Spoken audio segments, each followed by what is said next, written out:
दक्ष police news, पहिले खाकी मग बाकी।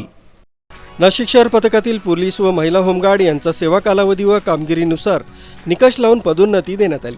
अपर पोलीस अधीक्षक नाशिक ग्रामीण तथा जिल्हा समादेशक आदित्य मिरखेलकर, भारतीय पोलीस सेवा यांच्या उपस्थितीत नाशिक जिल्हा होमगार्ड प्रशासकीय अधिकारी सुरेश जाधव यांच्या हस्ते संपूर्ण जिल्ह्यातील तसेच नाशिक शहर पथकातील अशोक रघुनाथ चौधरी, कंपनी नायक रमेश चंद्रकांत कळमकर, वरिष्ठ पलटण नायक श्रीकांत जयवंत जाधव, वरिष्ठ पलटण नायक प्रशांत सुधाकर चौधरी, पलटण नायक ज्ञानेश्वर भट्टू सूर्यवंशी, पलटण Naik Navnath Dhondiram Dinde, section leader Shaikh Abdul Rahim, section leader Mangal Rajkumar Tiwari, CQMS Meghmala Ram Jadhav, sergeant Nasrin Rafiq Shaikh, sergeant Madhuri Ramesh Shirsat, sergeant Suman Santosh Raut, sergeant Chitra Roopchand Jagtap, section leader Asha Vijay Shinde, section leader Sushma Devendra Patil, section leader असे 7 पुरुष तर 8 महिला असे एकूण 15 होमगार्ड सदस्यांना पदोन्नती देण्यात आली।